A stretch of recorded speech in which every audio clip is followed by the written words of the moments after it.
Let me welcome you cordially, ladies and gentlemen, at our debate. The debate entitled Forgotten Conflict, EU and the War in Donbas. Let me welcome you on behalf of the Batory Foundation and the Heinrich Böll Foundation. Ladies and gentlemen, this discussion today is a part of a larger project. The project that is run by Heinrich Böll Foundation. It's been in progress for 3 years. Now, it is a unique project, ladies and gentlemen. The format of 4 pieces, Polish, Ukrainian, Russian, and German, regularly for 3 years since the Russian aggression on Donbas started, since the Crimea crisis started. The discussion has been dwelling on how we perceive this conflict, on how this conflict should be solved, and what contribution could be made by the involved parties, the parties involved, but the EU as well. This project is going to be extended by the French participants, which is reflected today in our panel, as you can see. Thanking you extremely for an extremely good cooperation, all our partners, in fact. Heinrich Böll Foundation in Warsaw, but not only in Warsaw, but also the French and the German branches are involved in the project. And now let me introduce the panelists today. We have one empty space here, one empty chair for Georgi Chizhov from the Center for Reforms Support. I'm going to introduce him, however, unfortunately, his plane is late. His plane is delayed. That is why Grigory will join us during the panel later on. But the panelists present today, Mr. Walter Kaufmann from the Heinrich Böll Foundation, Director of the Eastern Europe and Southeast Europe issues in Berlin. Lena Fria-Morozova, Managing Director of the French institution entitled Europa Nova, EU as a strong political entity supported by the foundation. Madam Lena speaks Polish, nicely appreciated. Wojciech Konończuk from the Institute for Eastern Studies, the author of many publications on CEE countries and post-Soviet Union countries, specifically Ukraine and Ukrainian energy sector, and Hanna Szelest, Editor-in-Chief of Ukraine Analytica, focusing on solving international conflicts and security policy. So let me welcome you cordially once again, ladies and gentlemen. Let me also welcome all our guests and visitors today. Well, the Ukrainian conflicts, ladies and gentlemen, resulting from the Russian aggression on our neighbor, being like the neighbor of the European Union, this conflict has been in progress for nearly 5 years. We understand after that much time it is not a conflict to be solved easily and quickly. However, it is not a frozen conflict either.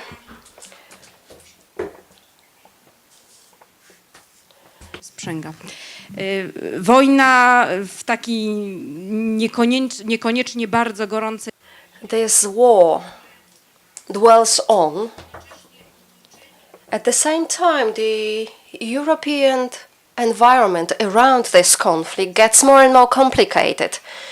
It may seem those issues are unrelated, however, we know that there are those intertwining influences. The growing importance of Russia in the Syrian conflicts, attempts of discussions from Americans and from the EU, growing pressures on the transatlantic contacts, divisions in the EU, divisions as regards the policy towards Russia. It's all surrounding us, it's all around us, and it all impacts the EU politics and the EU attitude towards the Ukrainian conflict. To our panelists, I would like to ask a very practical but not easy question today. With this conflict in mind, how should EU act and operate? What should the policy be, taking into account all those extremely complex and complicated realities and developments? And what's the perspective in as individual countries that we represent here? What does it look like from the French perspective? What does it look like from the German perspective, from the Polish perspective? What are the expectations of the Ukrainian party? And what's the Russian perspective as well? I hope this Russian perspective will join us anytime soon. I would like to start from our guests from the EU.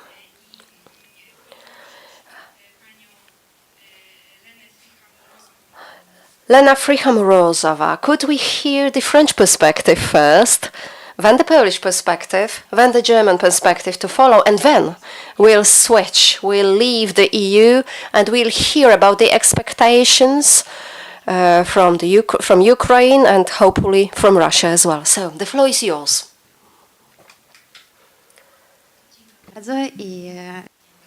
Thank you very much. Good afternoon, ladies and gentlemen.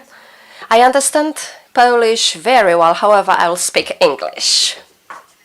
Much for having me, first of all, and the question of how the European Union's policy should be concerning the conflict is very complex, and it is very interesting to look at it from different countries' perspectives, because unfortunately, even though European Union has its own policy concerning concerning the Russian-Ukrainian conflict, still the bilateral relations have a huge influence on how it is exactly how exactly these relations turn out. So from the French perspective, you know that the last French president was very much involved into the mediation between Russia and Ukraine, together with Chancellor Merkel in the Normandy format, He recently also came here to Warsaw to speak about this at the College of Europe, as far as I remember. And then there was a huge pause that was due also of 16 months that was also due to the elections in France. And very, very interestingly, even though French President Emmanuel Macron was very critical, openly and boldly, as many would say, very critical of the policies of the Russian executive. He also received Vladimir Putin in Versailles and was openly very critical about the disrespect of human rights by Russian Federation inside the country, and about the conflict in Ukraine. The last Normandy format meeting was in Berlin this year, and the French president did underline the fact that it was very important that all the parties should respect the Normandy Agreement, which which is complicated to do because it is very difficult to for the observers to make the conclusions because they're not really let in on the ground. This is very complex situation. So on one hand, France has a very firm answer in terms of position. France doesn't want to do anything about the sanctions. I mean, they don't want to. There is a huge lobbying in France from some MEPs, from some senators, from obviously the private sector that wants to develop deeper relations with Russian economy. But the government so far really refused to go back on the decision to maintain the sanctions against Russia. However, Russia stays a very important partner, economic partner for France, and there is a lot of all of the companies I think that are implemented that have been implemented in Russia before the sanctions are still on the ground. The work is more complicated, but they still work quite closely together. And the economic links are being, developed quite deeply. I'm not saying it's business as usual, but I'm not saying either that the sanctions actually have a core, very important effect on this economic cooperation, and the cultural cooperation between Russia and France is very strong. For the last couple of years, there have been very important. Russia was invited as the guest at the biggest book fair, the national book fair in France. There have been very prestigious exhibitions that have been were taking place in France by Russian collectioners, art collectioners. So the link is France does have a firm stance on Ukrainian conflict, but on the other hand, it does everything to maintain the strongest possible link with Russian Federation economically and culturally. And concerning Ukraine, there is there is a lot of work on Ukraine to be done in France. A lot of work in terms of promotion of the country, of its culture. A lot of work to be done to make the French audience understand what is going on exactly in the country. There is a lot of misinformation and misunderstanding concerning the cultural and linguistical laws that have been introduced in Ukraine. Many people are actually interested in the conflict because they have read at some point something about it. But when when the discussion goes deeper, you understand that there are a lot of misunderstandings among the public. So, how to answer to this question? How should the European Union react on the conflict? While I'm very much interested in hearing also the German part, because it is really the Normandy format is really led by Germany and France that are taking a role of mediator. That is something quite new for France with François Hollande, this Franco-German tandem that is acting as a mediator for Ukraine. Yeah, so maybe I'll... Thank you. And now, Wojciech, the floor is yours. Dziękuję bardzo. Dzień dobry Państwu. Thank you. Good afternoon. All right. Well, perhaps I shall start by making a reference to the title "Forgotten Conflict?" Question mark. I don't think the conflict has been forgotten.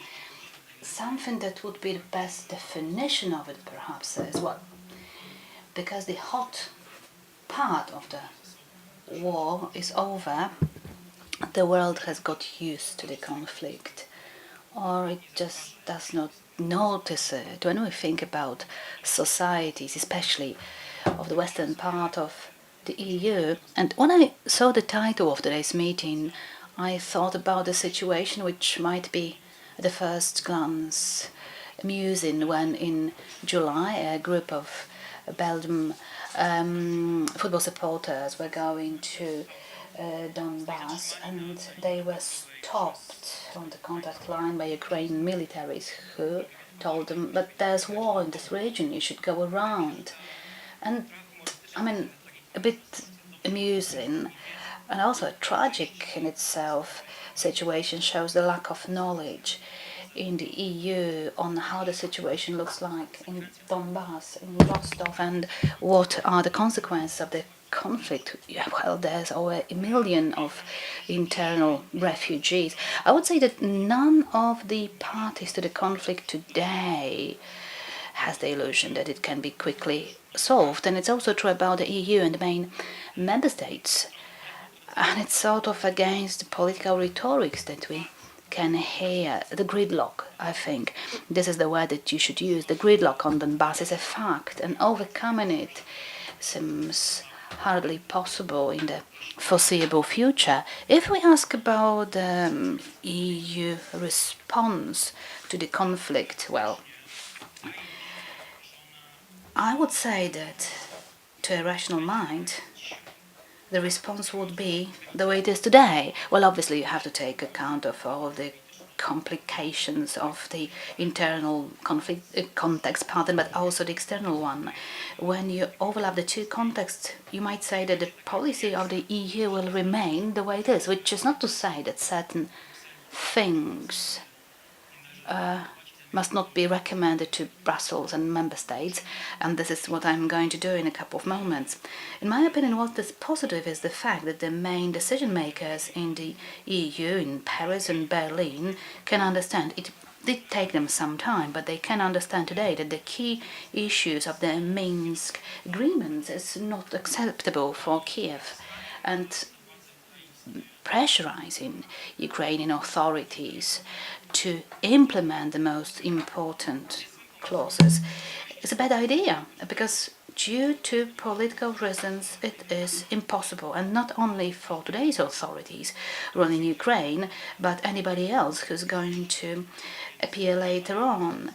So you cannot force Kiev to implement Minsk too. However, I guess it's clear to everyone that Minsk agreement is dead, but it's a paradox. There's no good alternative to it, and most probably quickly it will not be developed. The Normandy format sort of got frozen over 10 months ago, and there was certain activation in Volker Surkov. However, the US was not there, and you may just say that during Obama's time the US was more, I would say, looked more on at Berlin, whereas this year American diplomacy took over control without too much success after the last meetings, especially the one that took place in Dubai 8 months ago with Volkov and Surkov, when there was certain hope, especially that it was soon after certain Russian proposals concerning the potential UN mission in Donbas. Very quickly the hope was gone, and it seems that today the perspective of negotiations to producing some results is even more foggy than several months ago. And now we come to a very important context. Before I say something about the Polish perspective, I guess it would be really important to look at the position of Russia, because when I look at what Russian diplomacy is doing, I can see more than ever during the last 4 years, well, the ability of Russia to accept any compromise is close to zero. Russia has waited through the worst period. Today, the oil prices that have an impact on the Russian economy is 60% higher than during the Minsk II signing, which means that also Russians are more assertive and they are not really willing to step back. And Russians are also perfectly aware of the situation, internal situation of the EU, the club of states that would like to at least to see some easiness of the sanctions is increasing, and it shall increase further. You cannot expect any other changes here. Well, and as for the situation in the region, when you read different reports and analysis, you can see various analyses on whether what happened in Donbas and eastern part of Ukraine was a big success, a big failure of Moscow. For Moscow, it's not ideal, but it's not bad either. I mean, the separatist unit creation was obviously not the Russian target or instrument, long-term instrument, which does generate certain costs for Russia. I mean, financial costs, sanctions, and also need of certain direct transfers to local budgets. However, at the same time, Moscow is willing to accept the cost in future as well, because of a very simple reason. Ukraine has fundamental meaning vis-à-vis Kremlin interests, and they also believe in Kremlin that this instrument, Donbas, on a longer run may be a very effective influence tool. As for the Polish perspective, we are not in the Normandy format, and as you know, it's required very long discussions at the beginning why we are not there. You may believe interpretation of the then of Ukraine Foreign Affairs Minister. He said Poland is not there because Russia said veto, and perhaps it was true. However, Poland, Russian aggression, I think it confirmed certain Warsaw diagnosis of the Russian policies. I remember a meeting, it was September 2013. In Warsaw, we had consultations between Poland and two other big Western countries. These were ministries of foreign affairs, and there was a group of analysts that visited the Eastern Studies Center, and we also talked about the Russian policy in the region. And several days after the moment when Russians blocked for 8 days nearly all the Ukrainian exportation to the Russian market, which was the first warning to Yanukovych, you should rather think about signing the association agreement. And then there was the diagnosis that Russia was willing to trigger a military conflict, and our diagnosis was ridiculed by our interlocutors. And what happened several months later confirmed the Polish diagnosis of the Russian policy of today and what Russians, what interest they may have now.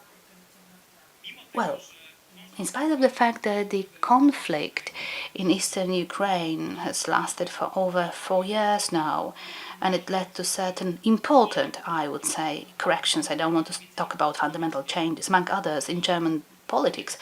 And well, Germans, because of many reasons, are a very important state indeed.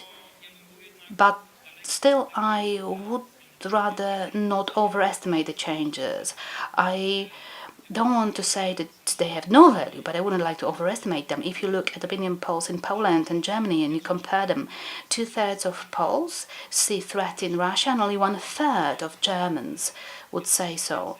And at the same time, more Germans today see danger in Trump, in the US, than Russia of Putin. And this is one more very important context which makes running coherent EU politics in Donbas has never been easy, but I would say that in the years to come it would become even more difficult. What the EU should do, the last thing that I would like to say a word about, Well, I think above all, the EU should continue, but in a more intensive way. They shall support Ukrainian reforms. In the context of the war, a very special emphasis should be placed by the EU on the changes in the border area and what happens. I'm thinking about the part of Donbas that's controlled by Kiev today. It should be a big remorse for Kiev. How possible is it, several years after the initiation of the conflict, the liberated part of Donbas is the most pro-Russian part of Ukraine? Why the Ukrainian state during 4 years was not able to adopt any strategy for making the Ukrainian part of Donbas a success story that could be a good example to the occupied part of Donbas? Well, it's true, there are certain changes in the approach of Kiev. They started recently. TV and radio finally have been created for Donbas recently. However, this is far too little to really expect any significant, convincing message for over 3 million of citizens that remained on the other side of the border. And, well, it's an important thing, and another task for the EU, supporting Kiev in a certain policy for the improvement of the situation locally. So Kiev, as I've said, they don't have an effective policy here, because, well, it's not a home war, it's not a civil war, what happens in Donbas today. However, I do agree fully with the diagnosis of Paweł Pieniążek made in his last year's book, which in my opinion is the best explanation of what happened in eastern Ukraine during the last 4 years. So even if the border between the two parts of Donbas disappear, it doesn't mean that the tension between the two parts, the front line, if the front line disappears, that it doesn't mean that the tension disappears as well. And I would say that the key word that should be a key word of the EU policy vis-à-vis Russia and Donbas is persistence. To be really persistent, EU should have a double approach. So on the one hand, sanctions should be maintained, and as we've said, it's not going to be easy. It will be even more difficult. And, taking certain political, financial, economic costs for Russia, this should be connected with further, even more active support for Ukraine, which shouldn't be condition free. Support for Ukraine should be conditioned, because as we can see in far too many examples during the last 2 or 3 years, readiness of Ukrainian authority to adopt a reform is not an obvious thing. Thank you very much indeed. I guess that the final remark was very interesting. Conditionality of the support. Well, there was so much discussion in the EU about this issue, and it may turn out soon, especially after elections in Ukraine, it might be a source of deep dilemma, because now it's conditionality. However, what's going to happen when conditionality requires stepping back from Ukraine or suspension of the support? And now a question to our German expert. The Minsk agreement, is it really dead? The Polish understand it, because, we talk about it, and I think here about a group of experts for months. Polish experts, right from the very moment when the agreement was signed. And I remember very heated debate with German experts. You must not talk like this. It's not that. It's really needed. And I would ask you how it is seen today. And one more subject, because I can see you haven't referred to it, and it's important. Shall Ukraine be armored? Or are we just waiting and looking at what Americans are doing? Are we critical about what Americans are doing? Shall we be involved ourselves in the process? So a tricky but relevant question. So, thank you very much for hosting us today. I learned to be here on this panel when I arrived here, and that Hans-Henning Schröder, who was invited to be the panelist out from the Berlin Institute for Security Studies, couldn't make it because his flight was cancelled. So I jumped in and just therefore very spontaneous remarks.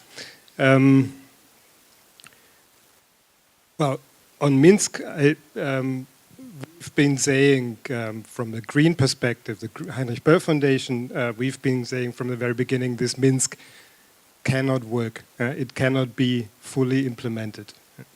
So as a political solution, I think Minsk was in a way dead from the very beginning, yeah? If you see it as a political solution. On the other hand, of course, you could say the same thing about, I don't know, the Dayton Agreement in Bosnia. It has never been a sustainable, lasting political solution for this country. It has led to stagnation, to a new way for ethno-nationalism. It has prolonged the conflict. In a way, I see Minsk the same way. It is not a political solution. It is just a framework to stop the war, to stop military escalation. But it has also failed to stop it completely. So it's still not being implemented, even that. And of course, we cannot stop the Minsk agreement before it's been implemented, at least on the ground, in a sense of stopping immediate violence. Therefore, you have to be very cautious to say it's dead, because then you lift all the leverage you have on to stop military escalation. On the other hand, one should be extremely cautious to pressure Ukrainians to implement something that is completely dysfunctional for Ukrainian statehood and for further Ukrainian development. You cannot, on the one hand, demand reforms, institution building, kind of coherent state, and at the same time demand immediate local elections under very unclear political and legal conditions. So therefore, Minsk cannot work as a political solution, but it has to work to stop violence. I would, on your very first question, what the EU should do, I would give 3 short answers and maybe then come to a more sober assessment of what the actual situation is in Germany and in the European Union. What it should do is engage with and for Ukraine. Also on security, definitely. We cannot avoid discussing military issues. We cannot avoid discussing border security issues, and we cannot avoid also a discussion about what does it mean. Are there any ways to organize border security for Ukraine without discussing hard security and hard also armament? So I'm very hesitating, of course, to and as a Green, you can understand definitely that this is an extremely sensitive discussion about any kind of offensive weaponry. But on the other hand, border security without hard equipment is not possible. No illusions about that. You have to engage on, but not just on military security, but also on economic security issues, on human security, all these escalating factors, refugees, the very bad situation in the region. And this is hard talk also with the Ukrainians. It's hard talk with the Russians, but it's also hard talk with the Ukrainians when you speak about the situation of people in the affected region, both on the Ukrainian-controlled territory, but even more, of course, on the non-Ukrainian-controlled territory. And I think we have to engage with the Ukrainians in discussing, do you follow the right direction in isolating the Donbas region? Can you give some kind of different signals to the people in DNR, LNR? Is it the right way to stop or trying to stop interaction? For many security considerations, it's understandable, but is it the right way? Is it the sustainable way with this occupied territory, the kind of approach that, cut the contacts because they are dangerous, threatening? Or are different ways there to engage into interaction between population on both sides? So engage with Ukraine, engage for Ukraine. Congage, as we call it now, congage with Russia. This is this mixture of containment of Russia. You have to contain Russia in Ukraine. You have to contain Russia in Donbas. You have to contain the hybrid war Russia is conducting against the European Union, against our liberal democracies, and against the idea of a rule-based order, not only in Europe, but first of all in Europe. But you have also to engage with Russia because you have certain common challenges, and you have to have some kind of deals with Russia. You have to make deals with Russia. This is naive. Without having deals with Russia, you can't solve many problems. But persistence, this is wishful thinking. Be persistent and be coherent when talking to Russia, and don't forget about all the problems you're having with Russia when you're making economic deals, energy deals, like the Germans like to do. Be coherent, and this, of course, is the biggest wish to the European Union. But the more, the longer I'm speaking, the more wishful it becomes, because be coherent, say, demanding from the EU, then look at Hungary, look at internal problems, we look at also many things where we don't manage to be coherent even on internal affairs. So be coherent, and Russia and Ukraine is, of course, extremely far from where we are now. But what we observe now, and particularly in Germany, and now to come to the description of the situation in Germany, of course, is that the old traditional camp of Russia Versteher, people who a much better word is apologists of Putin. It's not just Russia. They are defending Putin for everything, with a very strange mixture of particular Russian-German relationship, even friendship, the tradition of something going even to psychology, then the cultural ties, then the historic responsibility. All these arguments probably you know well, that usually tend to forget Ukrainians, Belarusians, Poles, all the others.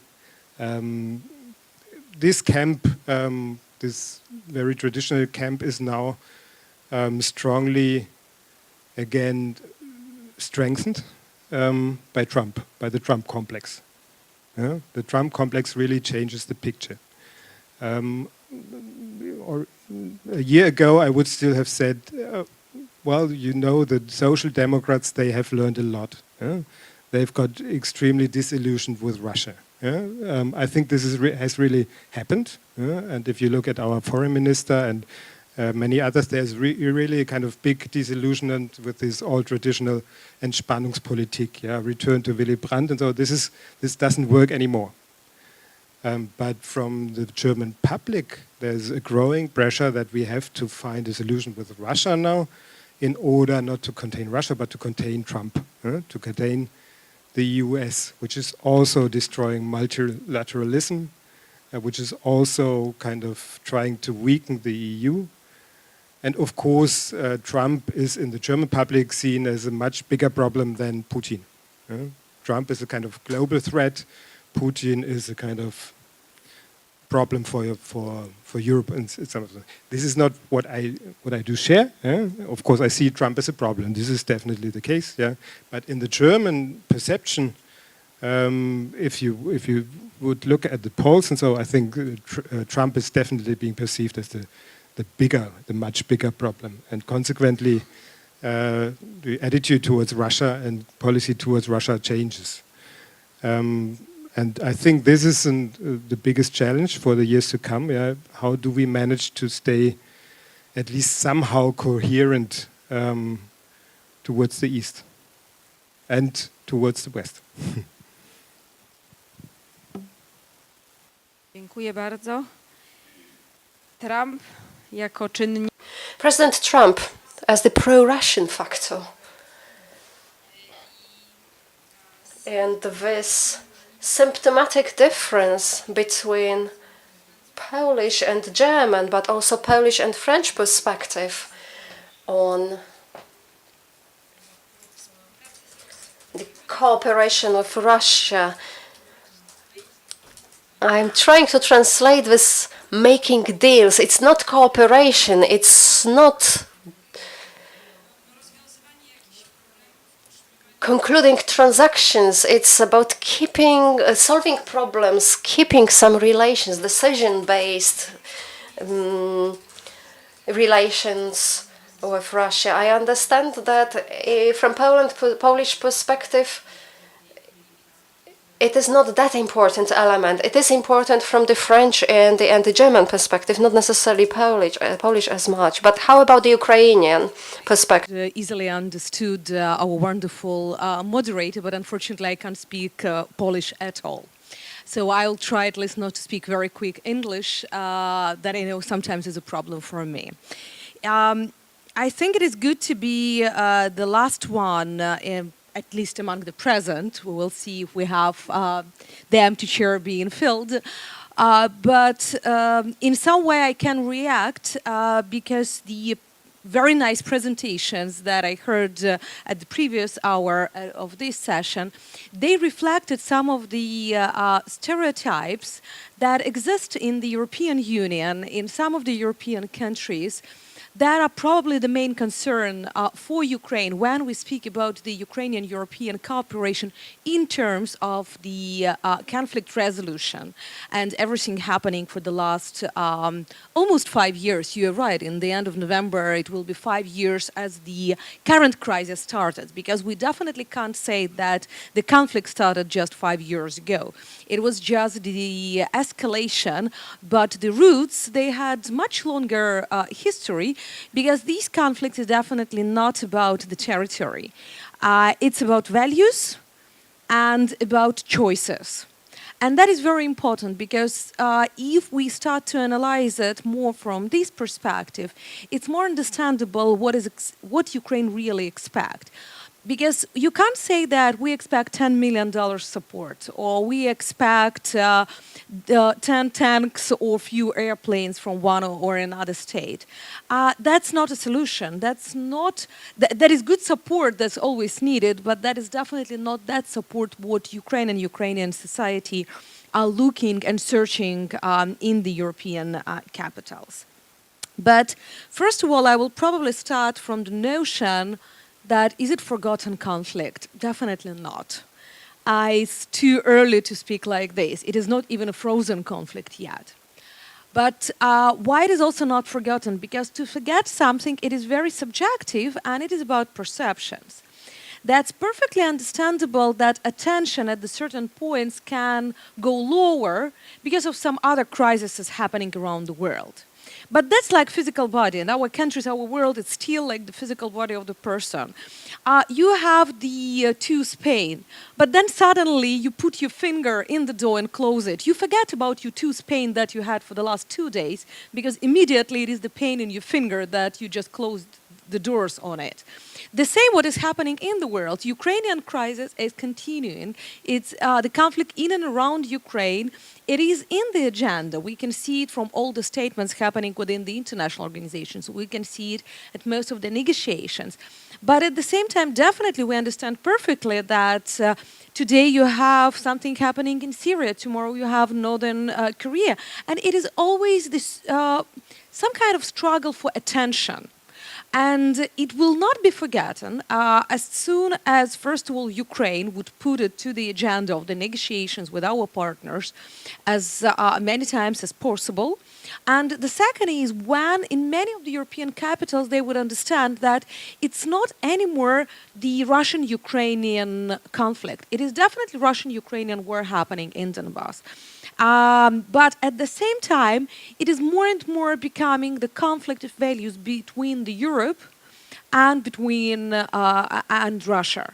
It's not anymore just about Ukraine. When this understanding is coming, and Russia is giving additional reasons to do it, with the Salisbury events, with the intervention in elections, with the support of some countries like Hungary, with Italian's Minister of Interior and his fantastic statements about what is happening. And with many, many other events like these, Russia is definitely showing that, okay, Ukraine was only, it was not even the first one, because we saw it previously in Estonia with something happening in 2007. We saw it in Georgia, 2008. Ukraine just demonstrated in scale and in arrogance of how it has been done. But at the same time, many of the things, the main question, intervention in the internal affairs of the state, violation of the international laws, ignorance of the human rights issues, that is not anymore the Russian-Ukrainian problem. It is a much bigger problem. And this conflict will not be forgotten as soon as this understanding is coming to the minds of more and more of the ordinary people, but not only of the politicians who luckily been supporting Ukraine as much as possible. And that's very interesting. I really like this "congage" term that Walter used.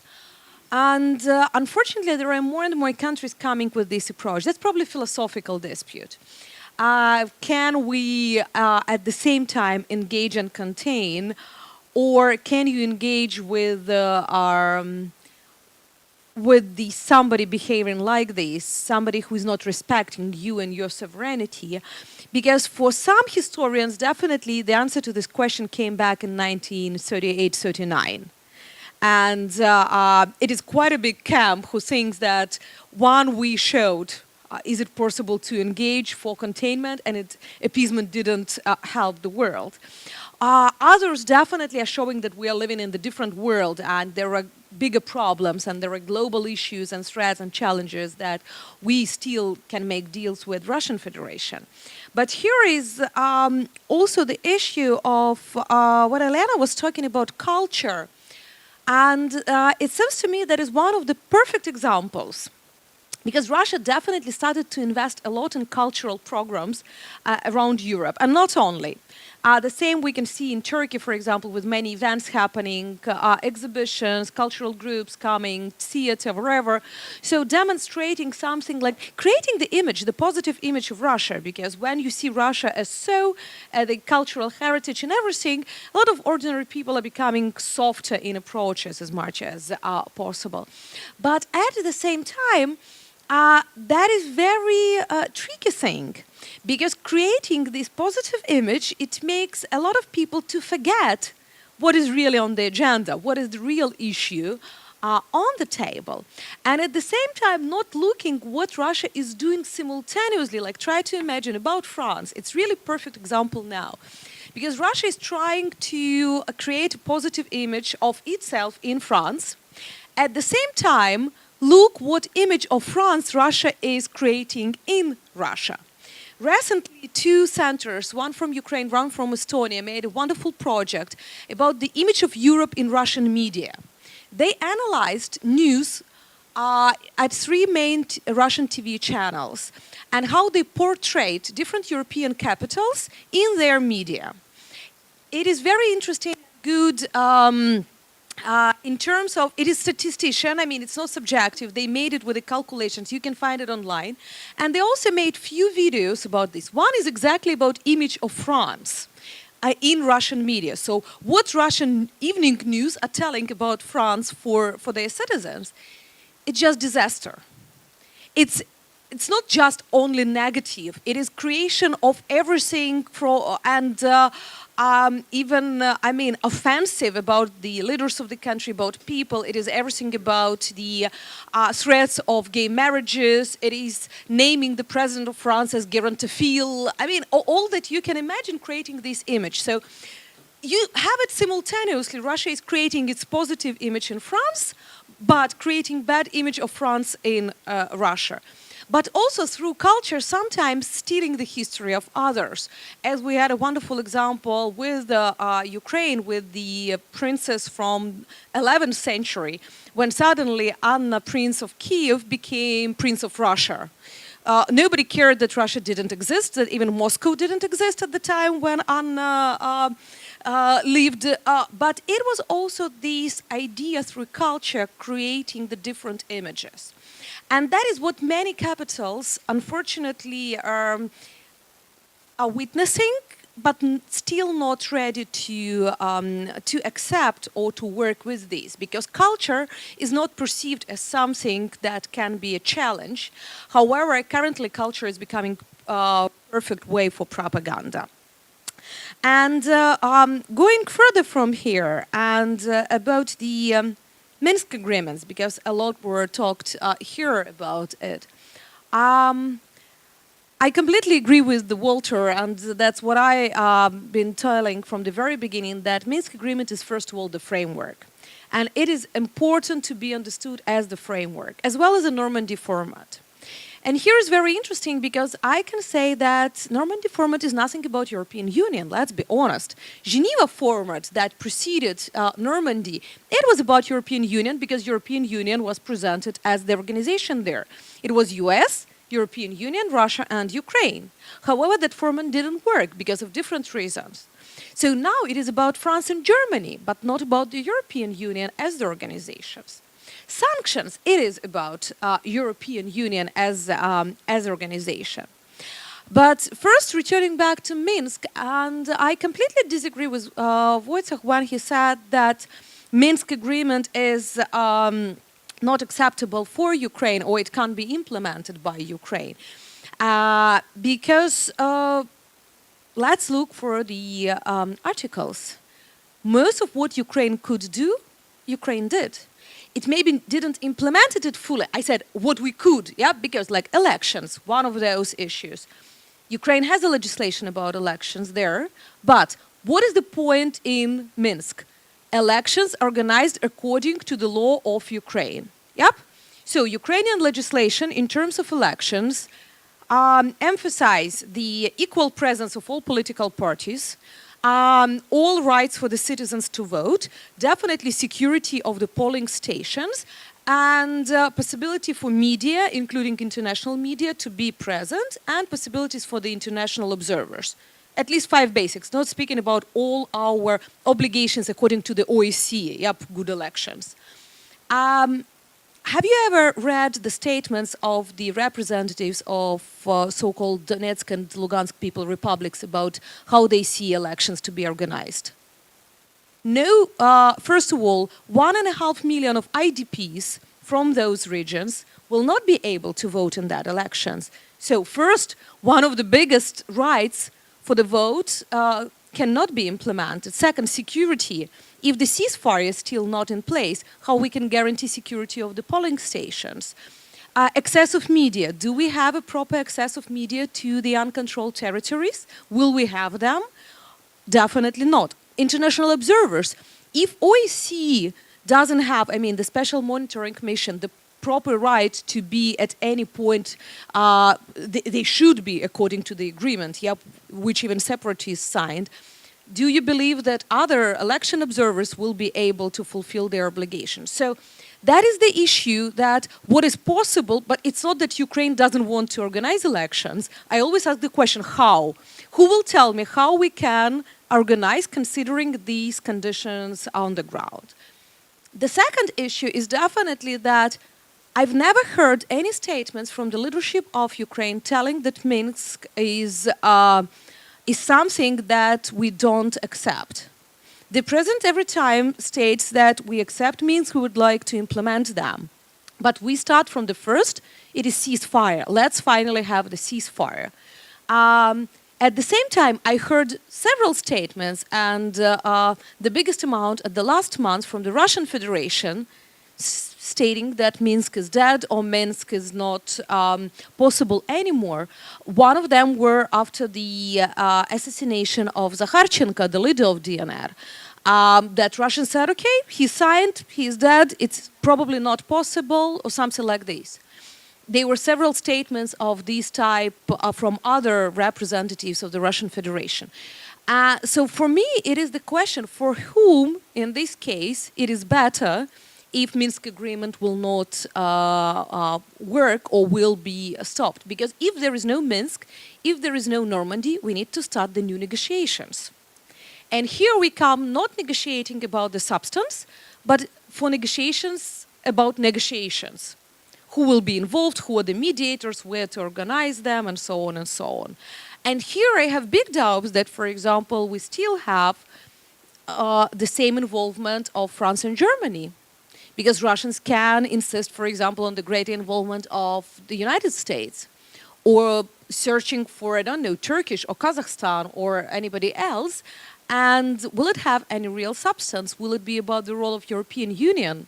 I have serious doubts, considering the statements, a lot of statements from Moscow about European Union and disrespect to the European Union possibilities in this case. However, going further, it is definitely the question of what can be done and what Ukraine can expect or would like to expect from the European Union. First of all, is definitely coherent position. And the strong position, not only about sanctions, but also about statements of certain politicians in power who are not just supporting the Russian Federation, but who allows Russian Federation the behavior like this. And I'm speaking, first of all, about Italy and Hungary.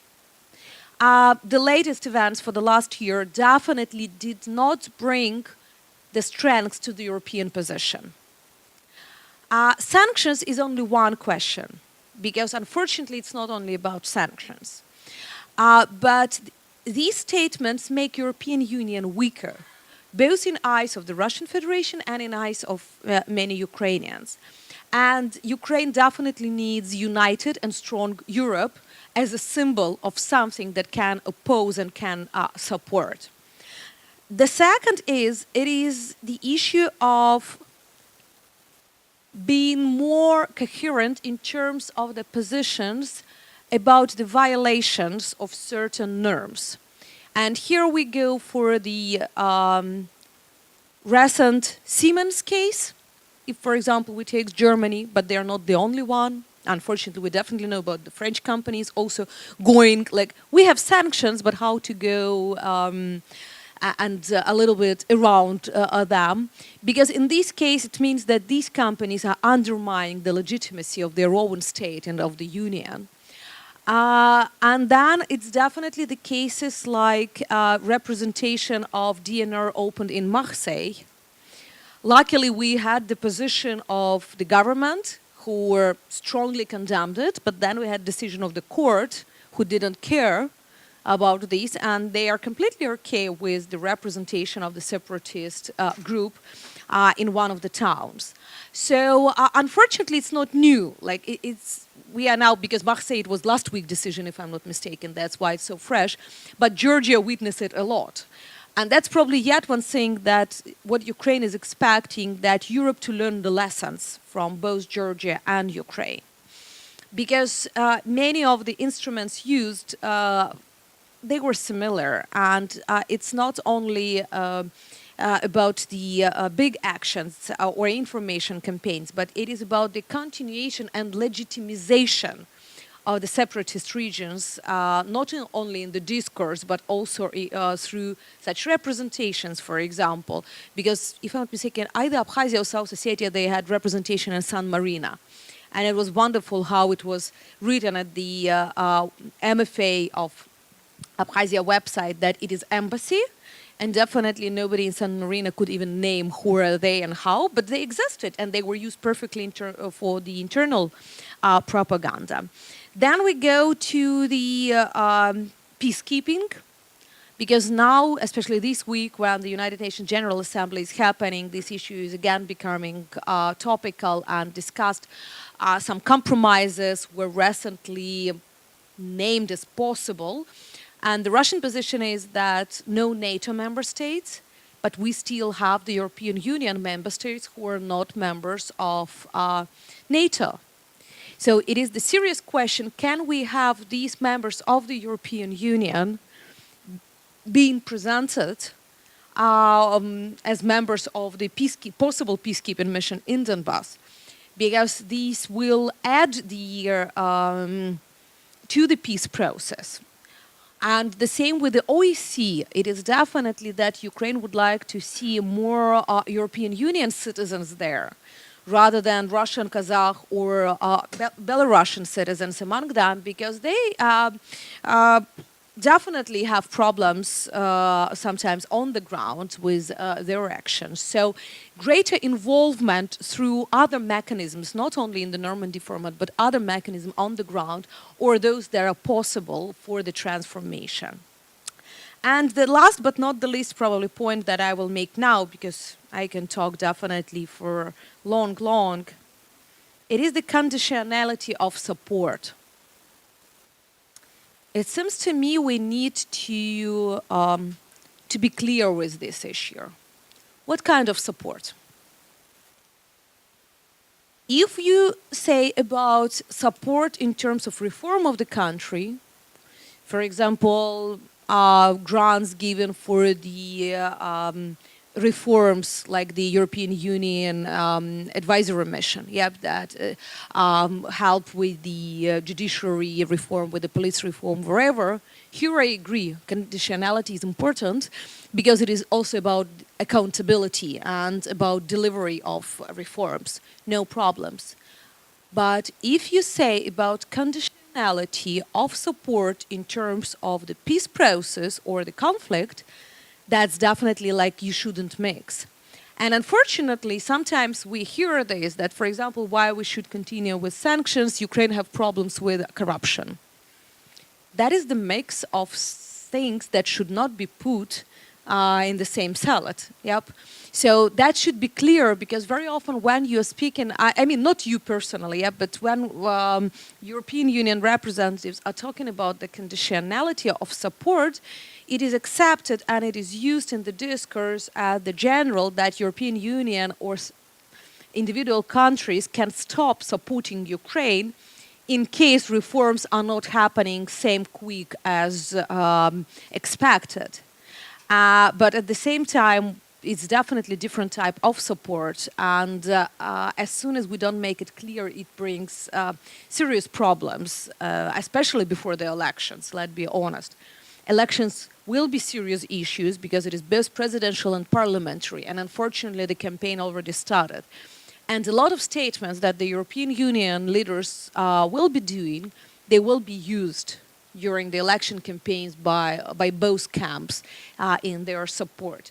That's why any statement should be as clear as possible. But as a final word, it seems to me that European Union needs to understand for themselves what are the risks of not being involved. So let's go like in mathematics, prove from the opposite. What will be in case European Union will not be involved in conflict resolution? What will be if Ukraine will not be supported by the European Union in terms of reform? And what if European Union will be disintegrated in their position against the biggest security threat that currently is at the European security architecture? Bardzo dziękuję. Thank you very much indeed. I feel like discussing myself and expressing my view on the whole range of points. And I understand, well, French and also German point of view, and saying, well, Russian-Ukrainian conflict, is it really the most important problem in the security architecture of the EU? Well, because from the Polish point of view, obviously, it's absolutely acceptable to say this. Is it really a conflict that only concerns values? Because if there is a value in the conflict, then conditionality would be total. If values are not satisfied, then the support in the conflict area can also be withdrawn. And all right, and whether Ukraine would really be ready the Minsk protocol to implement the Minsk protocol, especially in the aspect concerning special status recorded in the constitution for the regions. I mean, these are my questions for later on. However, now I would like to give floor to you, my dear audience, and now Yoli Chizhov has joined us. We have Leonid Gozman in the room, so I encourage you all to to ask questions and make comments.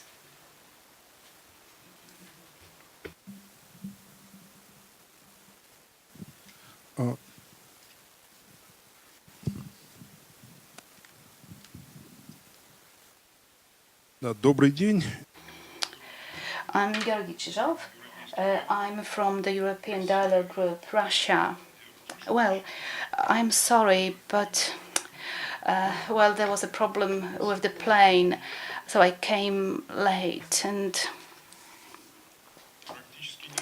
Well, basically, I couldn't really hear what you talked about before I came.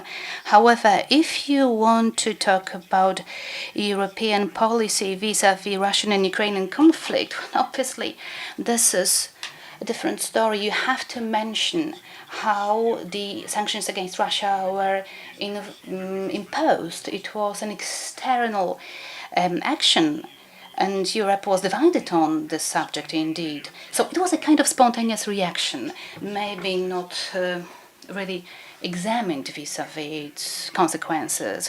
2 weeks ago, I had a meeting with Lithuanian parliamentaries, and we talked about sanctions, but they said the most important thing was to stop Putin. So the most important thing was that it played a symbolic role. They showed a single approach to the situation that developed in Europe after the aggression of Russia. Well, we know from modern history that sanctions work well against small countries and non-democratic regimes. However, the best example would be Yugoslavia, where the sanctions of the West stopped the president, or Croatia, for example, when it also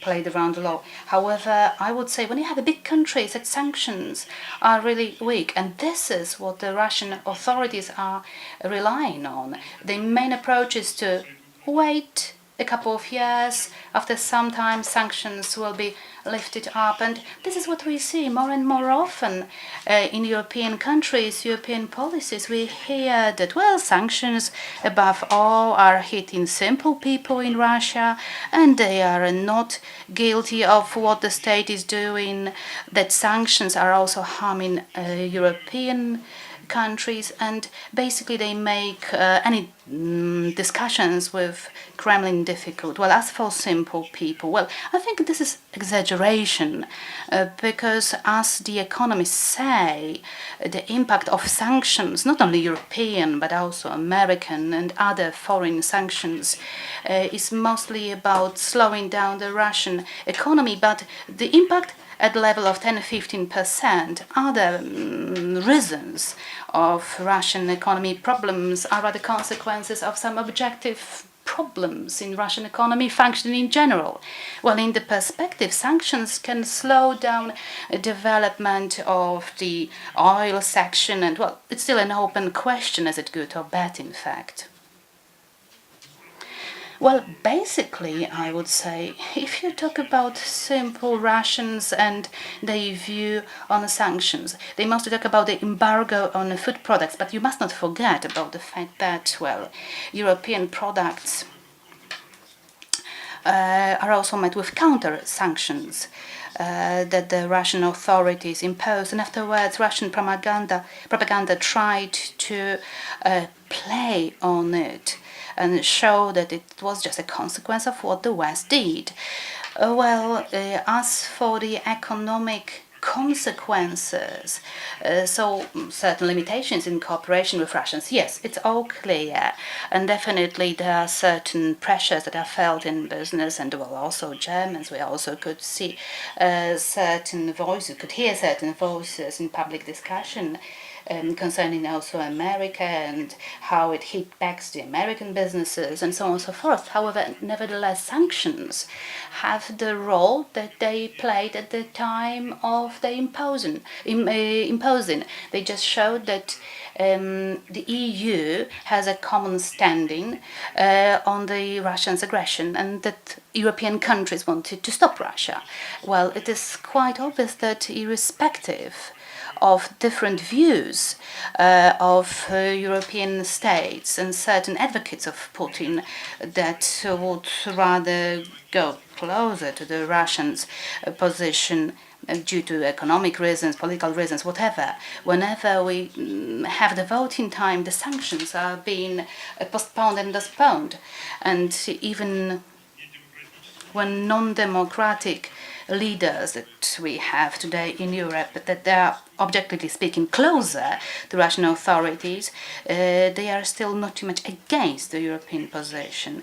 And Kremlin is trying to divide European solidarity, and for them it's important not only to lift off the sanctions, which obviously will help Russian economy, but the most important thing is to put down a nail that would somehow undermine the solidarity of European states. So then the question to keep the sanctions or to lift them off, well, this is clear. You have to maintain them. However, now you also have to look at the pluses, and well, you can also see certain unexpected consequences, perhaps failures, because the policy may not only be based on sanctions. Such a policy, well, it confirms that we believe in certain democratic values. However, they also help maintain the status quo, also in the context of Donbas and the conflict.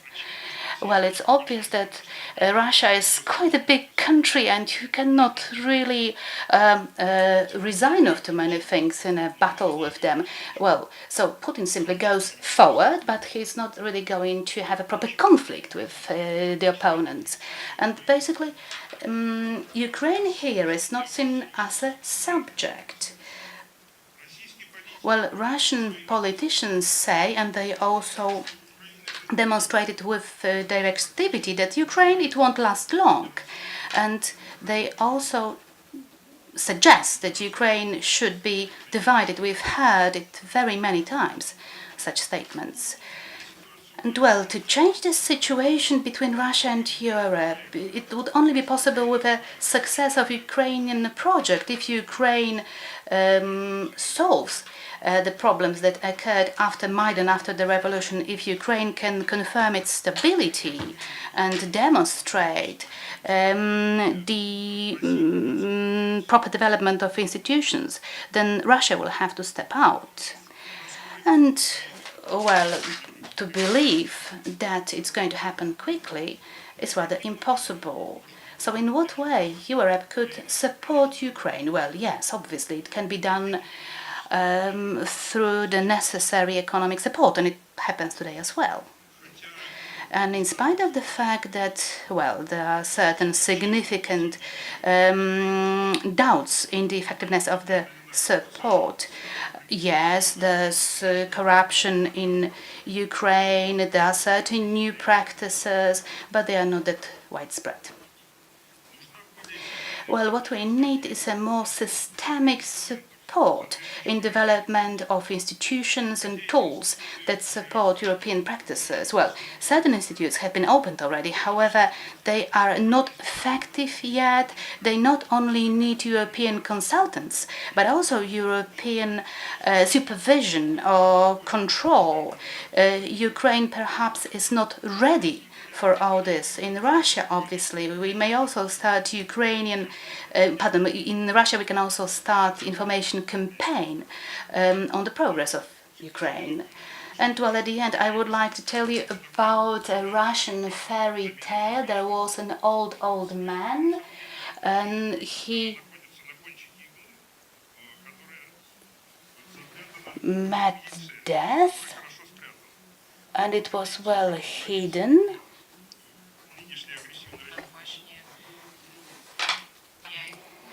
Hidden in a hen's egg, and the egg exists as long as Ukraine is not able to overcome its post-Russian disease. I'm not saying that EU shall do everything for Ukraine instead of Ukraine, but you have to support Ukraine, or the hen's egg with a needle will remain, and at the tip of the needle you have death, as the old Russian fairy tale told. So the EU policy should be effective and continued.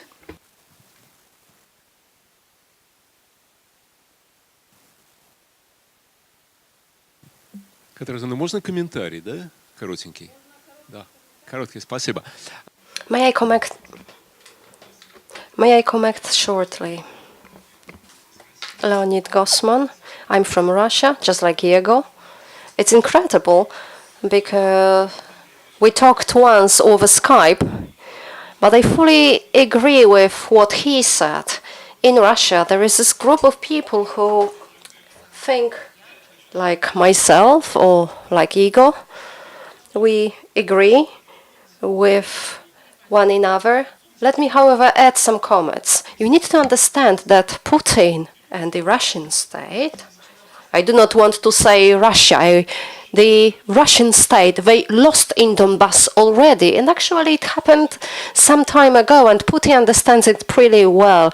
The task or the aim of this operation was not to conquer two cities unnecessary to anybody. We have here the metaphor of a case without a handle, difficult to carry, but difficult to leave it aside. So that's this kind of situation. So it was about taking away from Ukraine some significant part of its territory, and as the minimum plan, get through to the Crimea with a corridor. However, it did not work.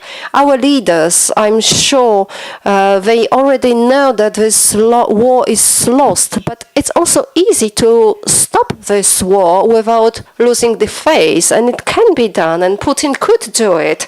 So it seems to me that the task is not only about finding how to break this war, how to end this war, but also so that at least Russian leaders want to stop this war. This will of stopping the war is needed. The fact of continuing this war tells us that both Russian leaders and Putin himself, that they do not want to stop this war because it's in some way beneficiary to them. So what can we do about it? The only thing that can be done is to make the continuation of this war to be too expensive for Russian leaders and for the Russian Federation. In this meaning, I think the deliveries of weapons to Ukraine are extremely important. In no case can Putin afford to have big losses in people in Ukraine. He cannot afford that. Plus the continuation of the sanctions, which is a must. It's not only about economic sanctions, but also political sanctions. If you lighten the sanctions, then Russian leaders think that there is some agreement or approval to continue the violence and aggression. And another propaganda element. The public comments made from the West or from the Ukraine, you should make the differentiation between the Russia as the state and as the nation from the Russian state, from the state apparatus. Among the Russians, the war is less and less popular. The Ukraine-Russian war is less and less popular. And if you do not see this process, if you only see some uniform entity of international law, it only enhances the position of those who wish to continue the war. Yegor, do you agree?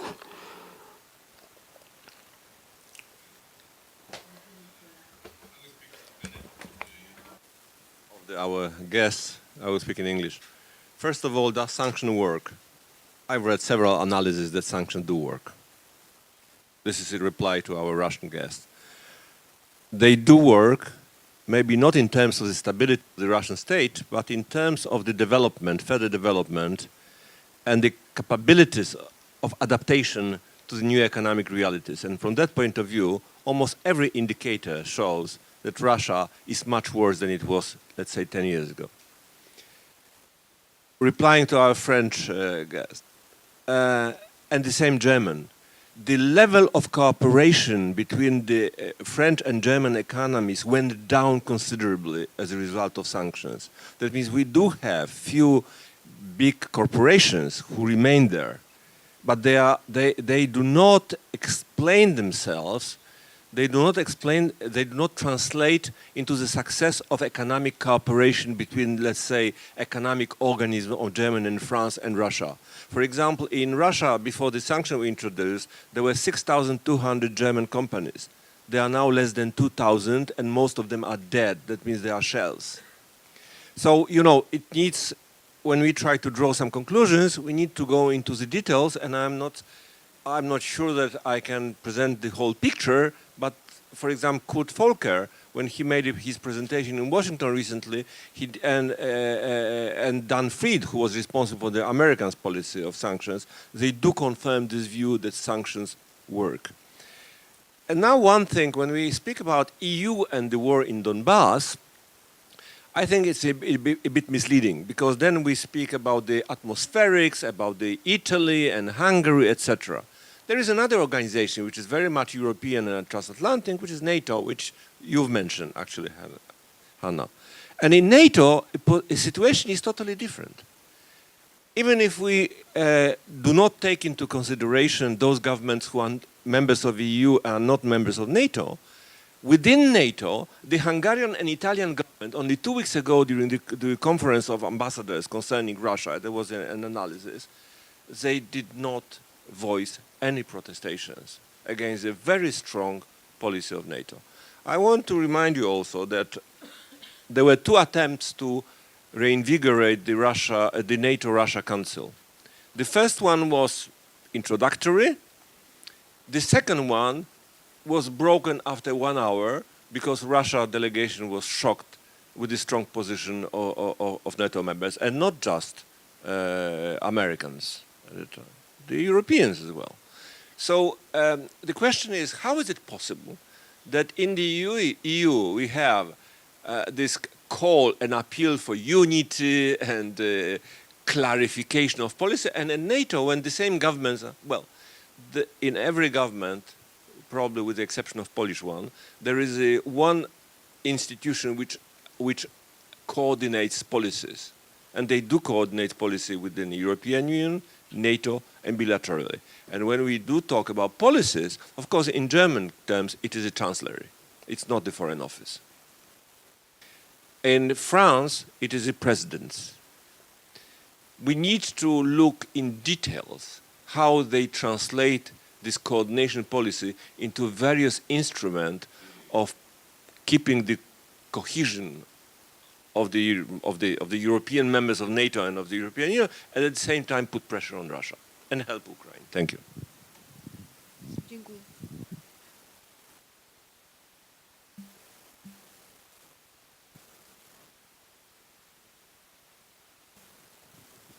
Ja chciałbym jeszcze dołożyć do Let me add a few comments to what Mr. Smolar said. The importance of the Russian market for Germany and for France is actually marginal. The importance of the Polish market for these 2 countries is much higher. It's about a few, important, but a few companies. I will not name them. But my comment is as follows. I have always been for arming Ukraine, but maybe we should also think about some other mechanism, the mechanism which may may block some possible escalation of the Ukrainian conflict. Maybe not now because there is no sentiment for that, but if such an opportunity occurred, maybe it would be good to offer Ukraine something like a copy of the US policy towards Great Britain during the Second World War, Lend-Lease program. Lending and leasing some equipment to Ukraine just in case of some conflict, not only equipment, but also supporting Ukraine with some other measures, just like US supported Israel during the Yom Kippur War, like information, intelligence. 3 questions then. Question number 1. How in all that, how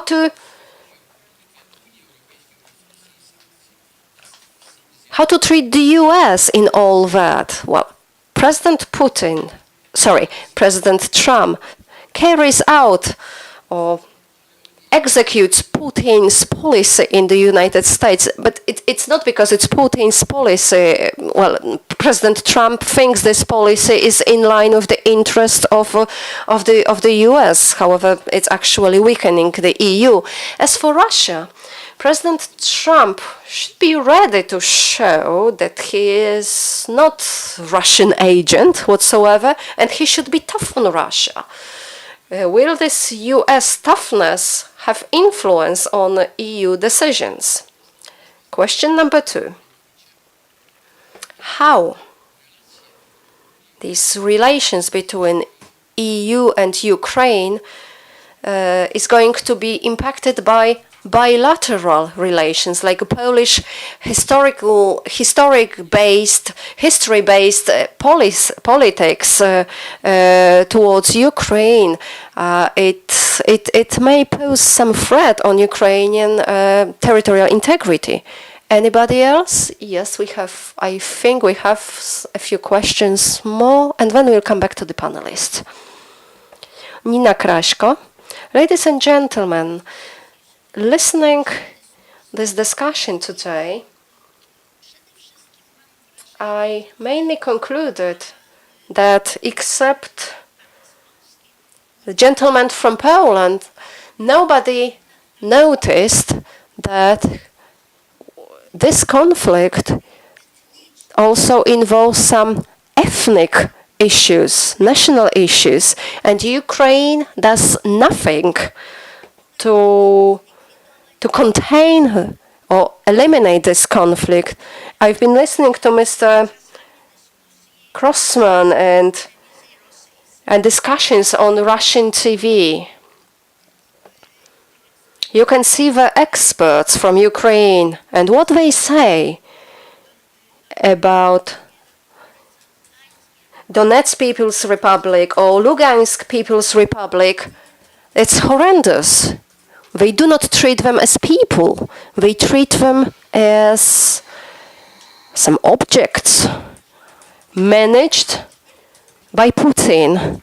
But you yourself said that besides, even in this part liberated by the Ukraine, there is some resistance, some unwillingness towards Ukrainian authorities.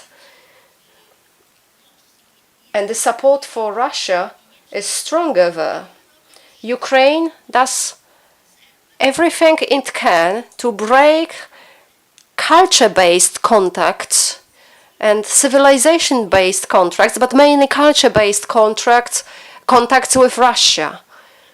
People who live there are deprived of certain values. Thomas,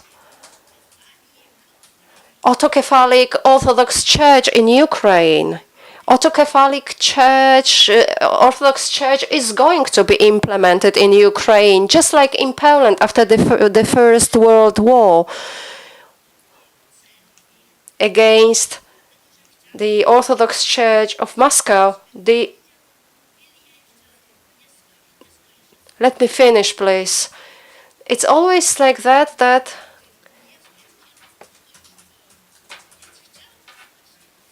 I would like to say that I am really surprised with Poland. Ukraine, towards its minority, it imposes exactly the same politics as Poland had towards Ukraine in the between war period, which didn't work.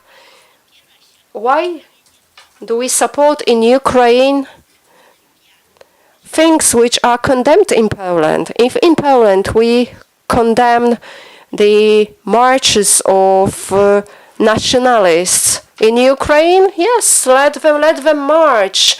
It's a very issue. Thank you. I jeszcze jeden głos na końcu. Bardzo proszę. There is one more comment somewhere at the back of the room. Very interesting discussion. As you mentioned, peacekeepers, I think it's both Hanna and Walter. I think it's a very interesting topic.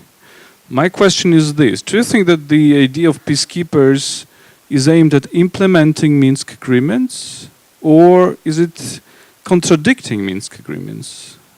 Meaning that there is some other solution.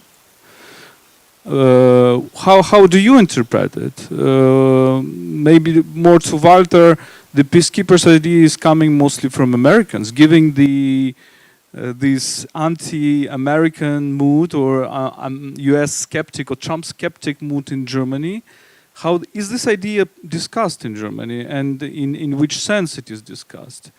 And maybe also to Hanna, what do you think? There was a statement of Foreign Minister Klimkin who said that peacekeepers' Ukrainian position, and he stated that this was a draft resolution agreed with some foreign partners. He didn't mention which ones. But the idea is that peacekeepers, of course, should be deployed over the whole territory of the occupied territories. There should be police that will disarm separatists. Very interesting and important moment. But the next thing is that Ukraine wants an administration, international administration. And in my mind, the idea of international administration is something totally new. It's not previewed in any case in Minsk agreements. I personally very for this idea, very support this. But my question is, well, obviously we can suspect that Russia will block it at the UN Security Council. But what interests me, what does it discuss? Is it discussed in Germany and in France? Because the idea of international administration is a very strong, and I don't know if it's implementable. Dziękuję bardzo. Thank you very much. Now let me come back to our panelists in reversed order, starting from Ukraine via Russia and then ending up with the EU, but with this kind request for time discipline. I am a moderator, I hate it, and I'm being hated by this time discipline, but please follow it. Such complex questions, but I really will do my best to be as short as possible. So sorry if it will be very sketch type of answers. First, about ethnic conflict in eastern Ukraine. Honestly, I'm completely shocked. If to hear the statement back in 2014, I was less surprised. But in 2018, I'm not surprised by shocked. My family is from eastern Ukraine. I'm Russian speaker, even ethnic Ukrainian. I'm from Odessa, which is Russian speaker city and was one of the target for Russian Federation with actions in 2014, 2015. Where is ethnic issue? Donbas became more Russian speaker only in 1950s because of the people moved there for the reconstruction of enterprises. So it has never been Russian ethnic. It's big minorities of Georgian, of Jewish, of Russian, of Ukrainian. People who started the conflict in Donbas, who occupied the governmental bodies, they were Russian citizens. Not ethnic Russians who didn't like something, not Ukrainians who were Russian speakers. They were Russian citizens. Girkin, Pushilin, and let's go further. What kind of inter-ethnic conflicts is in Donbas? But it doesn't mean that definitely after 4 years of war, we now have the issue perfect. That's quite an interesting moving. but raising this question. But the issue is that definitely reconciliation in Donbas will be needed. Because 4 years of war, and you can go to any conflict around the world, even if people used to be as peaceful as possible, conflict is creating psychological barriers. It's creating the images of enemies. It's creating a lot of problems within the society. That's why I completely agree that even if tomorrow all violence finished, Russians are going out from Donbas, Ukrainian administration is there, it doesn't mean that all issues are solved, and reconciliation will take quite a long time. How to deal with Trump? Let Americans deal with him. And it seems to me currently Congress is dealing with him quite nice. For Ukraine, Helsinki meeting of Trump and Putin definitely was quite a problem. But at the same time, we see the level of support, financial, military security, political of the United States. We see how the military budget raised for the next year for 15 millions. We see the first attempts to provide with weapons, or at least with some equipment. We definitely see the initiatives on the political level, and we see the huge support of the Congress. So in this case, it seems to me that to concentrate all American policies just on Trump, at least from Ukrainian point of view, it will be wrong. Even though definitely we see all the risks that are on the table. But probably our biggest hope is the belief in balance of power within the American political system that can overcome these difficulties. In terms of NATO and EU, you know, that's definitely an interesting question. I've been at the Brussels summit this year of NATO, and the final declaration is fantastic. I mean, it's so coherent, exact, and clear in statements who is guilty, what are the threats, what to do, that it is probably one of the best NATO declarations. However, at the same time, as you said, that within the EU we deal with Italy and Hungary, unfortunately, Ukraine needs to deal with some of the countries and within NATO as well. Hungary blocked Ukraine-NATO Council. Official version is because of language legislation, but definitely it has much more because it is within the general policy of Hungary of blocking Ukraine, and all the latest statements of Orban and of Siarto are completely anti-Ukrainian, and many of them are quite pro-Russian. So the risks are there. The question is that probably because NATO should not deal with economic issues, but with the security, and in security the threats are clearer and more understandable and more vivid. That's why, as for now, within NATO, it is easier to secure unity of the organization. What is more problem, unfortunately, within the European Union. And the last but not the least about Minsk and peacekeeping, what Vladimir asked. Neither help nor contradict. It's definitely no contradict, because, but it is more of supplementing. It doesn't mean that in case peacekeepers are deployed, the next day Minsk agreement will be implemented. No. But peacekeepers can resolve certain issues that are on the ground. And here I remember, I can't say it is American initiative, because the first request was from Ukraine in 2015.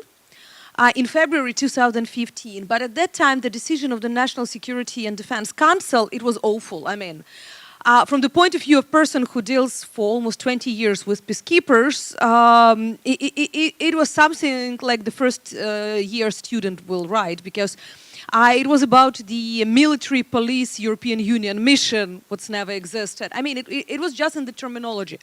After 3 years, Ukraine definitely started to understand what we need from peacekeepers.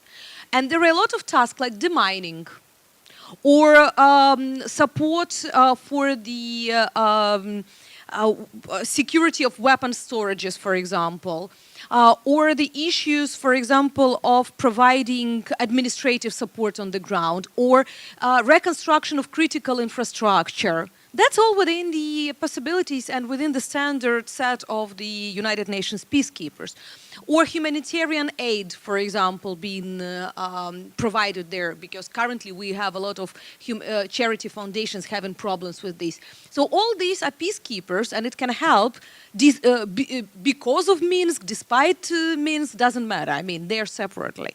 But in terms of international administration, it's interesting. But everything, again and again, devil is in details. What functions this administration will have? Will it be any time limits for how long they are there? Because we can have some positive elements and a good transformation, because we understand that separatists probably will not give the power to Ukrainian state. So it can be done through the international administration.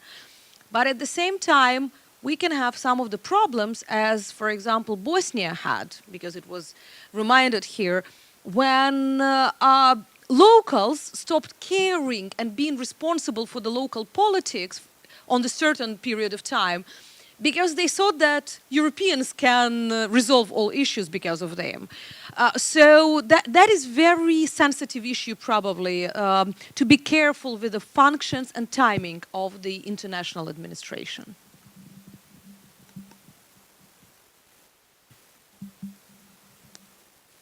Ну, я тогда очень коротко. Пани I would be very short. Nina talked about things that I wouldn't oppose at all. However, obviously, there was no conflict in Ukraine, an orientation on Ukrainian experts in Russian reports on politics. Makes no sense, that because Ukrainian experts want to show a caricature, a picture of the country. Very, very bad source indeed.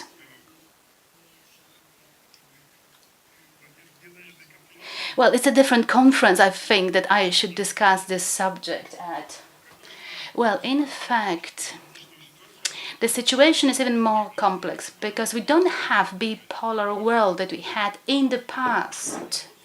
In Europe, there are so many countries that have their own position, they have their own motivation, they have their own situations, and because of that, to support European unity is very difficult, and it's well understood in Russia. And they are using this to also distort unity in Ukraine. And that's why there's a very important role of the strongest leading countries in the EU, and also Poland as non-formal leader of Eastern Europe. There's a role to keep a single position, a single policy on certain issues. Unlike others, I would say that peacekeeping missions, yes, are possible. This option is being considered, and if Russia can keep its face vis-a-vis the peacekeeping troops, well, it's possible. You may have problems because of Ukrainians and because of relations with foreigners, and I can fully accept this variant. Well, obviously, you have to understand the priorities of human rights and politics and free development of economy, human rights. Well, Donbas should, and Lugansk, Donetsk Oblast, they should be formally integrated with Ukraine, but they shouldn't slow down Ukraine's development. As you can see it in Bosnia and Herzegovina, there you also had very healthy reasons to stop certain things. However, in consequence, we got this artificial economy that cannot develop because one part blocks the activities of the other part. So all the time you have this risk, and this is something that you must not allow to develop in Ukraine. So this issue should also be foreseen or considered by the EU. I'm about when we look at the Russian-Ukrainian conflict or at the Russian-Western conflict. I think we have two different, very principally different levels. The one level, which is the kind of military or, if you want, geographic conflict. Russia has annexed Crimea, and it has attacked Ukraine in Donbas. This is a military aggression, it's a military threat, and it is a quite clear picture. At this level of conflict, it's much easier to achieve coherence. This is where you mentioned NATO, where we have a military threat, everybody sees it, and more or less everybody reacts in a more or less coherent, plausible way. When you speak, you said it has become by time even more an issue of, as you put it, values and choice. I think here the picture becomes much more difficult, and the front line is much more confused now, because we have not just a clear front line between Russia, and then we have the democratic pro-Western Ukraine and the democratic liberal Europe and the democratic and liberal US. No, we have very mixed and very different front lines going through the Ukraine, going through different levels of Ukrainian political elite. We see it in the European Union, and we have attacks from all sides and also from in between. So I would be a bit cautious about telling it and mixing always the two levels, because, as you put it, yes, definitely there are reasons to support Ukraine against military aggression, whatever the internal developments are. But on values and principles, of course, it becomes increasingly difficult if you to identify Ukraine with democratic choice, if things go in a very different direction.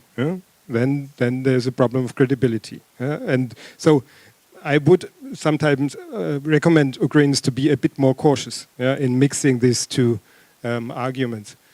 When we speak about the US, there we have a similar problem. On the one hand, yes, US is the kind of main supporter of Ukraine against military threat. But on the value front, you know, these discussions about US sanctions against Russia, I often have the feeling that they are more kind of a function of domestic battles in the US than of any kind of coherent policy towards Russia and Ukraine. And you never know before what is the next step and and they cause some harm, maybe in the end even to Ukraine, because they are in no way communicative with the Europeans. They raise a lot of anger in Europe, and they destroy the kind of coherence you have developed over many years. Therefore, to be just happy of any kind of new US sanctions, I doubt that this is the right way. On EU coherence, I found Janusz' point extremely important, because there are many levels again, and it's, I think, the Polish-Ukrainian historical battle is something very counterproductive. Of course, the Hungarian policy towards Ukraine is, or they call it more neutral, the Hungarian-Ukrainian conflict is extremely counterproductive. So we have to discuss coherence on many, many levels, and everybody has his or her share in this question of coherence. And last but not least, the peacekeepers. I think the question has been, or this proposal has been taken up in Germany, first of all, as a kind of new opening for some kind of communication. Not as a kind of very real proposal, but at least, okay, we have something to discuss. Maybe there are some kind of openings. I'm not sure if things have become more concrete in the meantime. I doubt. I think if you think about the resources necessary to implement the peacekeeper model, who will go there? Who will send troops in a very dangerous regions? Who will be ready to implement some kind of international institutions? So there are so many problems that I think the general perception in Germany is, okay, this is a kind of more positive approach. We should think about it, but nobody is ready yet to elaborate it more concretely.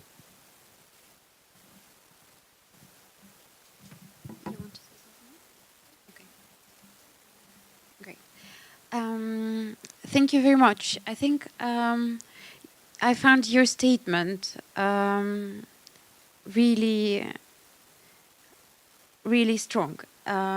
You said that the conflict was not about territory, but about values, right? But the thing is, it is a little bit about territory as well, because what happens is that, as our Russian colleague said, the most challenging for Ukraine and for the strongest reaction from Ukraine would be to manage to get the good results. And the territory, this conflict actually entertains you know, it always gives a good excuse not to do the things right from many sides. Indeed, Ukraine can only give a win if it manages to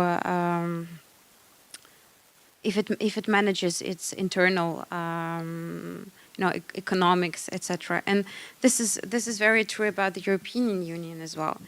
The solution from the European Union side would be to continue to develop Ukrainian economy, culture, and battle against the misinformation as well. We had a very good example here that is very common in France as well, when we get a reaction from people that say, well, the ethnic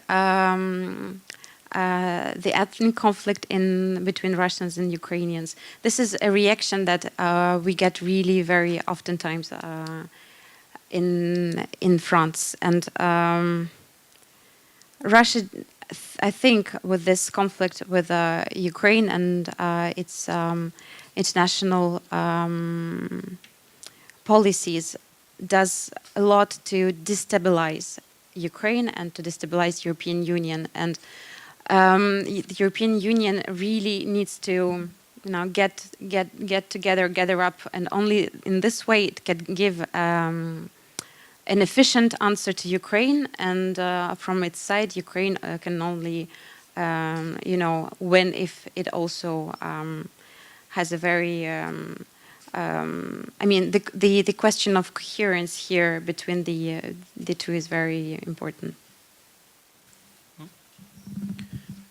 Zacznę od polemiki ze mną ze strony Hany. Well, first to respond to Hannah's words. Hannah says Ukraine.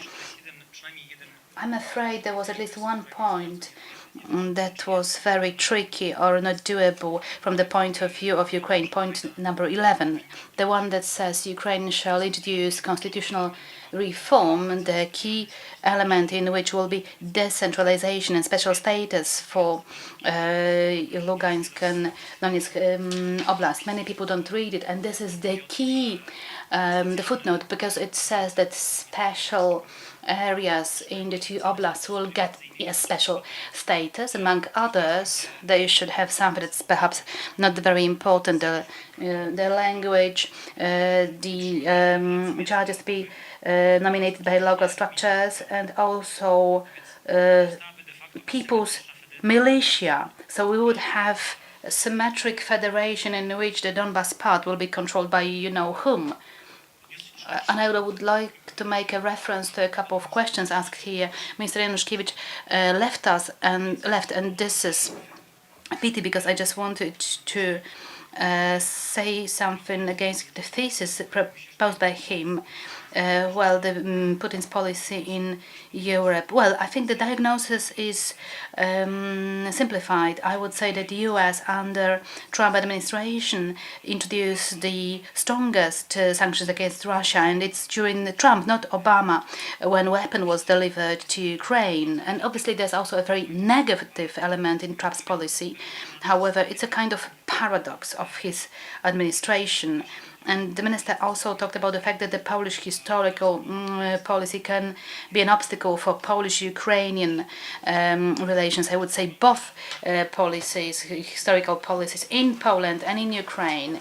I talked to my friends in other countries well. As for the conflict between Poland and Ukraine, nobody understands it. I think us ourselves, we don't understand the conflict fully. And we have to remember the Ministry of Defense of Ukraine published data on international military support for Ukraine after 2014, and Poland is on the third position after the States and Canada before the UK. So Poland is the most pro-Ukrainian member of the structure. Minister Czaputowicz, during different international fora, talks about different very pro-Ukrainian initiatives. And I would always appeal to remember that historical relations are not covering the whole spectrum of Polish-Ukrainian relations. Hannah mentioned it. I didn't talk about the ethnic conflict in Donbas. We don't have ethnic conflict in Donbas. All I said was that because the conflict is prolonged, and well, when fortunately it's completed, when finally it's completed, it's over, Russia will have to go through a reconciliation process, which will be very painful, but you would need a very similar reconciliation between Ukrainians themselves.